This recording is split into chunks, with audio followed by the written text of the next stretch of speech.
Hello दोस्तों, economics idea के YouTube channel में आपका स्वागत है। आज के वीडियो में हम लोग टकसाल दर समता सिद्धांत के बारे में पढ़ेंगे। पिछले वीडियो में हम लोग विनिमय दर निर्धारण के सिद्धांत के अंतर्गत हम लोग क्या पढ़ चुके थे? मुक्त बाजार सिद्धांत। तो मुक्त बाजार सिद्धांत हम लोग पढ़ चुके थे, इसमें हम लोग टकसाल दर समता सिद्धांत पढ़ेंगे। ठीक, टकसाल दर समता सिद्धांत जो है वो क्या है कि स्वर्ण मान पे आधारित है। वो क्या है? स्वर्ण मान पे आधारित है। और ये जो है टकसाल दर समता सिद्धांत का प्रयोग जो है पहले 1920 से पहले यानी 1920 से पहले किया जाता था। ठीक, टकसाल दर समता सिद्धांत के सिद्धांत, ठीक, क्योंकि यह स्वर्ण मान पे आधारित है। इसके अंतर्गत जो है क्या किया जाता है, जो भी देश की प्रचलित मुद्रा होती थी, जो भी देश कोई किसी देश की जो प्रचलित मुद्रा होती थी उसको क्या किया जाता था, एक निश्चित दर पे जो है सोने में बदल लिया जाता था। और फिर सोने के माध्यम से जो है वही गोल्ड के माध्यम से एक देश दूसरे देश से क्या करते थे? व्यापार करते थे। ठीक, चलिए अब हम लोग इसको पढ़ते हैं। यह सिद्धांत अंतर्राष्ट्रीय क्या है? स्वर्ण मान पे आधारित है। ठीक, इस प्रणाली के अंतर्गत सोने के सिक्के या फिर जो भी करेंसी चलती थी उसे एक निश्चित दर पर सोने में बदल लिया जाता था और व्यापार किया जाता था। क्या किया जाता था कि जो है पहले निर्धारित कर लिया जाता था कि इतना रुपये में जो है के बदले इतना सोना या इतना पाउंड के बदले इतना ग्राम सोना, और उसके बाद व्यापार किया जाता था सोने के माध्यम से। और केंद्रीय बैंक की इसमें जो भूमिका होती थी, अहम होती थी। केंद्रीय बैंक जो है हमेशा सोने की खरीद बिक्री के लिए तैयार रहते थे। केंद्रीय बैंक हमेशा सोने की खरीद बिक्री के लिए तैयार रहते थे। तो अब हम लोग देखते हैं कि टकसाल दर क्या है। टकसाल दर यानी कि टकसाल दर उसे कहते हैं, टकसाल दर उसे कहते थे जिस दर पर देश की मुद्रा को सोने में बदली जा सकती थी, वही क्या कहलाती थी? स्वर्ण की टकसाल दर। स्वर्ण की टकसाल दर क्या कहलाती थी? जिस दर पे यानी कि जिस दर पे देश की जो है मुद्रा सोने में बदली जा सकती थी वह स्वर्ण की टकसाल दर कहलाती थी। अब देखते हैं हम लोग उदाहरण द्वारा कि विनिमय कैसे होता था एक मुद्रा का दूसरी मुद्रा के बीच। ठीक, एक देश का दूसरे देश के बीच कैसे विनिमय निर्धारण होता था। देखिए, विनिमय की सामान्य दर ही क्या कहलाती है? थी टकसाल दर, और वो क्या होती थी? समता मूल्यों के अनुपात के बराबर। देखिए यहाँ यदि अगर दो देशों के बीच होता था, अमेरिका और इंग्लैंड के बीच व्यापार, देखिए अमेरिका करेंसी डॉलर और फिर यहाँ पे इंग्लैंड की करेंसी पाउंड के बीच व्यापार होता था। ठीक, तो समता मूल्यों के अनुपात के बराबर विनिमय दर होता था। ठीक, यहाँ पे देखिए हम लोग क्या है कि इंग्लैंड में सोने की सरकारी कीमत का निर्धारण कर दिए हैं। क्या कर दिए हैं? 6 पाउंड प्रति औंस सोना। ठीक, इंग्लैंड में सोने की सरकारी कीमत 6 पाउंड प्रति औंस। ठीक, और फिर आपको यहाँ पे अमेरिका में सोने की सरकारी कीमत $36 प्रति औंस। ठीक, औंस। तो यहाँ पे विनिमय दर क्या हो जाएगा? 36 डिवाइडेड बाई 6, यहाँ से 6 से कटा, यानी कि विनिमय दर का यहाँ पे निर्धारण हो गया एक पाउंड जो है इक्वल टू $6 विनिमय दर का निर्धारण हो गया। ठीक, विनिमय दर का निर्धारण हो गया एक पाउंड इक्वल टू $6। और इसी दर पे जो है दोनों देश क्या करेंगे? अंतर्राष्ट्रीय व्यापार करेंगे। चलिए आगे हम लोग देखते हैं और इसमें क्या होते हैं। देखिए, परंतु विनिमय की वास्तविक दर टकसाल दर, ठीक, परंतु विनिमय की वास्तविक दर टकसाल दर समता से उतनी अधिक या कम हो सकती है जितना दोनों देशों के बीच जहाज में सोना लाने और ले जाने की लागत पड़ती है। अर्थात जो भी विनिमय दर होगा वो कम या ज़्यादा हो सकता है उतना ही जितना कि क्या होता है कि उसका सोना को ले जाने और लाने में क्या होता है? परिवहन लागत लगता है। तो इससे हम लोग क्या समझे यही समझें कि विनिमय की वास्तविक दर जो है टकसाल समता दर से कम या ज़्यादा हो सकती है। जितना क्या होता है सोने का लाने और ले जाने में क्या होता है, परिवहन लागत लगता है, परिवहन लागत लगता है। ठीक, चलिए और हम लोग देखिए यहाँ पे उदाहरण द्वारा समझते हैं कि मान लीजिए कि ब्रिटेन जो है, मान लीजिए ब्रिटेन के साथ अमेरिका का जो है भुगतान शेष में घाटा है। ब्रिटेन के साथ जो है अमेरिका के भुगतान शेष में घाटा है। ठीक, ब्रिटेन इंग्लैंड के साथ। तो अमेरिका के आयातकर्ताओं को आयात तथा निर्यात के मूल्यों का अंतर का भुगतान कैसे करना पड़ेगा, सोना देकर। तो क्या करना पड़ेगा, अमेरिका के आयातकर्ताओं को आयात तथा निर्यात के मूल्यों का अंतर क्या करना होगा, भुगतान सोना देकर करना होगा, क्योंकि पाउंड की पूर्ति की अपेक्षा पाउंड की मांग बढ़ जाती है। पाउंड की पूर्ति की अपेक्षा क्या होती है, पाउंड की मांग बढ़ जाती है। परंतु सोना बेचने में जो परिवहन लागत अन्य रखाव खर्च पड़ता है। ठीक, टकसाल दर समता सिद्धांत हम लोग समझ गए कि यह क्या है, स्वर्ण मान पे आधारित है। यह क्या है, स्वर्ण मान पे आधारित है। ठीक, इसके अंतर्गत क्या होता है, इसके अंतर्गत जो है सिक्के या जो भी प्रचलित करेंसी है उसको एक निश्चित दर पर सोने में बदलकर यानी गोल्ड में बदलकर एक देश दूसरे देश के साथ क्या करते हैं, व्यापार करते हैं। ठीक, चलिए अब हम लोग नेक्स्ट सिद्धांत जो देखते हैं जो कि क्रय शक्ति समता सिद्धांत है। क्रय शक्ति समता सिद्धांत, परचेजिंग पावर पैरिटी थ्योरी, ये है क्रय शक्ति समता सिद्धांत। इसके अंतर्गत जो है, इसके अंतर्गत क्या होता है, दो देशों की जो अपरिवर्तनशील कागज करेंसियां हैं, अपरिवर्तनशील कागज करेंसियों के बीच विनिमय दर उनकी क्रय शक्ति क्षमता निर्धारित करती है।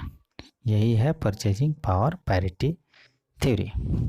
देखिए इसके अंतर्गत जो है अपरिवर्तनशील कागज करेंसी चलन वाले देशों के बीच विनिमय दर का निर्धारण के लिए जी कैसल द्वारा इस सिद्धांत का प्रतिपादन किया गया था। ठीक, 1920 में इस सिद्धांत को जी कैसल द्वारा 1920 में। ठीक, देखिए आगे क्या है, इस सिद्धांत के अनुसार अपरिवर्तनशील कागज करेंसियों के बीच विनिमय दर किसके द्वारा निर्धारण होती है, उनकी क्रय शक्ति की क्षमता निर्धारित करती है, क्रय शक्ति की क्षमता निर्धारित करती है। ठीक, अर्थात दो देशों के मध्य विनिमय दर का निर्धारण उनकी सापेक्ष कीमत स्तर द्वारा निर्धारित होता है। यानी कि दो देशों के मध्य जो विनिमय दर का निर्धारण होता है वो क्या होता है, सापेक्ष कीमत स्तर द्वारा होता है, कीमत स्तर द्वारा होता है। इसको हम लोग डिटेल से अब उदाहरण द्वारा समझेंगे। ठीक, जैसे यहाँ पे देखिए भारत तथा अमेरिका की अपरिवर्तनशील कागज करेंसी है। भारत तथा अमेरिका की जो है करेंसी क्या है, अपरिवर्तनशील है। यहाँ देखिए वस्तुओं का एक बंडल जो है, जैसे एक बंडल है वस्तु का, ठीक, एक वस्तु का ये बंडल है, तो एक बंडल वस्तु का अमेरिका में जो है, अमेरिका में क्या कीमत है, अमेरिका में कीमत है एक बंडल वस्तु का डॉलर में, यानी कि $1 है। ठीक, $1 है। और उसी बंडल का कीमत, उसी वस्तु के बंडल का कीमत भारत में जो है, भारत में क्या है, ₹50, ₹50। तो हम कहेंगे कि विनिमय दर क्या होगा, $1 इक्वल टू ₹50 के बराबर, $1 इक्वल टू ₹50 के बराबर, क्योंकि वही बंडल अमेरिका में $1 में मिल रहा है और वही बंडल का कीमत भारत में, उसी वस्तु के बंडल का कीमत क्या है भारत में ₹50। तो विनिमय दर का निर्धारण क्या हो जाएगा, $1 इक्वल टू ₹50, $1 इक्वल टू ₹50 विनिमय दर का निर्धारण। चलिए आगे हम लोग देखते हैं। फिर देखिए कीमत स्तर में परिवर्तन से, यानी प्राइस में परिवर्तन होगा, कीमत स्तर में परिवर्तन होगा, तो विनिमय दर भी बदल जाती है। कीमत स्तर में परिवर्तन से विनिमय दर भी बदल जाती है। देखिए यहाँ विनिमय दर का फार्मूला दिया गया है, घरेलू कीमत सूचकांक गुना आधार वर्ष की विनिमय दर और डिवाइडेड बाय विदेशी कीमत सूचकांक। इसी के द्वारा हम लोग कीमत स्तर में जब परिवर्तन होता है तो हम लोग विनिमय दर निकालते हैं। देखिए कैसे निकालते हैं, घरेलू कीमत सूचकांक गुना आधार वर्ष में विनिमय दर डिवाइडेड बाय विदेशी कीमत सूचकांक। चलिए अब हम लोग देखते हैं, जैसे यहाँ पे उदाहरण द्वारा बताया गया है, यदि आधार वर्ष में विनिमय दर क्या है, आधार वर्ष में विनिमय दर है, आधार वर्ष में विनिमय दर कितना है, $1 इक्वल टू 40 रुपया, 40 रुपया। अब भारत में कीमत सूचकांक क्या है, 300 रुपया।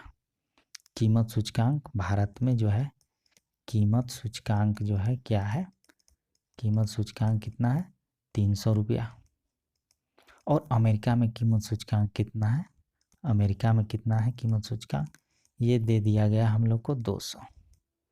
तो हम लोग अब विनिमय दर कैसे निकालेंगे, तो विनिमय दर का फार्मूला हम लोग देखे थे पीछे। हम लोग यहाँ पे हम लोग क्या करते हैं, आधार वर्ष का कीमत सूचकांक, ठीक, यहाँ आधार वर्ष का विनिमय दर, आधार वर्ष का विनिमय दर, और यहाँ पे भारत का जो है कीमत सूचकांक 300, इसको गुना कर देंगे और डिवाइडेड बाय क्या कर देंगे, विदेशी कीमत सूचकांक जो अमेरिका का कीमत सूचकांक है 200, इसको डिवाइड कर देंगे। तो इसको हम लोग काटेंगे तो क्या हुआ, काटेंगे तो मेरा 60 यहाँ आया। अगर इसको हम लोग ऐसे काटेंगे, ठीक, नीचे तो 60, यानी कि जो विनिमय दर आया $1 इक्वल टू क्या आया, $1 इक्वल टू 60 रुपया आया, $1 इक्वल टू 60 रुपया आया। चलिए अब हम लोग इसको देखते हैं कि कीमत सूचकांक कहने का मतलब है कि कैसे, अगर कीमत जो है, ठीक है, दोनों अगर समान अनुपात में कीमत वही रहे और घरेलू कीमत सूचकांक और विदेशी कीमत सूचकांक दोनों समान अनुपात में बदले तो आपका विनिमय दर पे क्या असर होगा, ठीक। और पुराना ही मेरा जो है यहाँ पे जो मेरा विनिमय दर जो था $1 इक्वल टू 40 रुपया ही था, जो मेरा विनिमय दर था $1 इक्वल टू क्या था, 40 रुपया, ठीक। और यहाँ पे घरेलू कीमत सूचकांक बढ़कर कितना हो गया, 600 रुपया, 600 रुपया हो गया, और विदेशी कीमत सूचकांक 400 रुपया, यानी समान अनुपात में दोनों बढ़ रहा है। तो यहाँ पे विनिमय दर क्या हो जाएगा, यहाँ पे हम लोग देखिए जो विनिमय दर है और घरेलू कीमत सूचकांक, इसको जो है गुना कर दिए, ठीक। विनिमय दर जो था आधार वर्ष में, जो विनिमय दर था आधार वर्ष में विनिमय दर, और गुना में क्या कर दिए हम लोग घरेलू कीमत सूचकांक, और विदेशी कीमत सूचकांक मेरा 400। तो इसको हम लोग जब काटें, ठीक, जब काटें तो हम लोग का क्या हो गया, 60, यानी विनिमय दर $1 इक्वल टू 60 रुपया। तो इससे हम लोग को क्या पता चला, यहाँ पे यही पता चला कि जब घरेलू कीमत सूचकांक और विदेशी कीमत सूचकांक अगर समान अनुपात में बढ़ते हैं तो विनिमय दर में बदलाव नहीं होता है। तो क्या होता है, विनिमय दर में बदलाव नहीं होता है। अगर यदि मेरा यही कीमत सूचकांक जो है वो क्या होता है कि समान अनुपात में न बदलकर असमान अनुपात में बदलता, तो मेरा यहाँ पे विनिमय दर बदल जाता है, ठीक। चलिए अब हम लोग इसको रेखा चित्र के माध्यम से देखिए, अब हम लोग रेखा चित्र के माध्यम से यहाँ पे समझते हैं इसको, ठीक। यहाँ पे देखिए रेखा चित्र में जो है, रेखा चित्र में देखिए OY एक्सिस पे विनिमय दर को लिया गया है और OX एक्सिस पे क्या है आपका विनिमय, विदेशी विनिमय की मात्रा को लिया गया है। SS के द्वारा, SS क्या बता रहा है, प्रारंभिक विदेशी मुद्रा पूर्ति वक्र, और DD जो है प्रारंभिक विदेशी मुद्रा मांग वक्र, और दोनों क्या है कि E बिंदु पे मिल रहे हैं। तो यहाँ पे OR के बराबर विदेशी विनिमय दर का निर्धारण हो रहा है, OR के बराबर, और OM के बराबर क्या हो रहा है, विदेशी विनिमय की मात्रा का निर्धारण हो रहा है OM के बराबर, ठीक। तो हम लोग यहाँ देखते हैं कि यह संतुलन बिंदु ही, OR हम लोग क्या बोलेंगे, विदेशी विनिमय दर, और OM क्या है, विदेशी विनिमय की मात्रा। देखिए अगर मान लीजिए कि भारत में कीमत स्तर बढ़ जाती है, भारत में क्या होती है, कीमत स्तर यानी प्राइस जो है बढ़ जाती है, ठीक, और बढ़ जाती है, और अमेरिका में क्या है, स्थिर है। अमेरिका में क्या है, अमेरिका में स्थिर है, स्थिर है कीमत स्तर, स्थिर है, ठीक। तो इससे क्या होगा, तो इसके परिणाम स्वरूप क्या होगा, अमेरिका की डॉलर की मांग बढ़ जाएगी और पूर्ति कम हो जाएगी। भारत में कीमत स्तर क्या है, बढ़ रहा है, ठीक, भारत में कीमत स्तर क्या है, प्राइस जो है बढ़ रहा है, और अमेरिका में स्थिर है, अमेरिका में स्थिर है। तो क्या हो रहा है, इसका परिणाम क्या हो रहा है, इसका परिणाम यही हो रहा है कि डॉलर की मांग, डॉलर की मांग क्या है, डॉलर की मांग बढ़ जाएगी, मांग क्या है, बढ़ जाएगी, और पूर्ति क्या है, कम, क्योंकि मांग बढ़ेगी तो पूर्ति क्या हो जाएगी, सप्लाई यानी कि डॉलर की कम हो जाएगी। तो इससे क्या होता है, देखिए क्या फ्लक्चुएशन होगा यहाँ पे, तो यहाँ पे यही होगा कि डी मांग वक्र, मांग बढ़ गई, डॉलर की मांग बढ़ गई, तो क्या हुआ कि यहाँ पे मांग वक्र डी से क्या हो गया, D1 हो गया, मांग वक्र बढ़कर क्या हो गया, D1 हो गया, ठीक, मांग वक्र बढ़कर क्या हो गया, डी से, ये देखिए डी से क्या हो गया, D1 हो गया मांग वक्र। और जो है पूर्ति वक्र जो भी क्या है, पूर्ति वक्र जो है शिफ्ट होकर, पूर्ति वक्र शिफ्ट होकर देखिए एस से क्या होगी, S1 हो गई, S1 हो गई, और विनिमय दर क्या हो गया, देखिए विनिमय दर बढ़कर OR से OR1 हो गया, विनिमय दर क्या हो गया, बढ़कर OR से क्या हो गया, OR1 हो गया विनिमय दर यहाँ पे, ठीक। तो लेकिन जो है, जो भी फ्लक्चुएशन आपका होगा, जो भी आपका विनिमय दर में, जैसे यहाँ पे विनिमय दर में बढ़ा, ठीक, विनिमय दर बढ़ गया, तो विनिमय दर में जो भी बढ़ोतरी या घटोतरी जो भी होगा, जो भी फ्लक्चुएशन होगा, वो क्या है कि क्रय शक्ति समता वक्र की एक सीमा के भीतर ही ऊपर नीचे जा सकता है।